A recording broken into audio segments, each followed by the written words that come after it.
નમસ્કાર દર્શક મિત્રો, પાટવી ગુજરાતી ન્યૂઝમાં આપનું હાર્દિક સ્વાગત છે। ગોધરા એસજીએફઆઈ ગોધરા તાલુકાની કબડ્ડીની સ્પર્ધા મહુલિયા ખાતે યોજાઈ। સ્કૂલ ગેમ ફેડરેશન ઓફ ઇન્ડિયાની શાળાકીય રમતોની સ્પર્ધા ગોધરા તાલુકાની મહુલિયા ખાતે યોજાઈ, જેમાં ગોધરા તાલુકાની અલગ અલગ સ્કૂલોએ ભાગ લીધો હતો। જેમાં અંડર 14થી લઈને અંડર 19 સુધી આવતા ખેલાડીઓએ ભાગ લીધો હતો, જેમાં ભાઈઓ અને બહેનોની સ્પર્ધા યોજાઈ।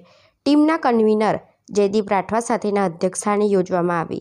તેમાં મુખ્ય મહેમાન તરીકે મહુલિયા પ્રાઇમરી સ્કૂલના આચાર્ય લક્ષ્મણસિંહ પટેલ તથા હાઈસ્કૂલના આચાર્ય મનીષાબેન યજમાન તરીકે હાજર રહ્યા હતા। આયોજનમાં અર્જુનસિંહ બારિયા સાહેબ તથા નગીનભાઈ તથા ઓફિશિયલ આ બધાની સારી અને ઉત્તમ સફળ રીતે આયોજન કરવામાં આવ્યું।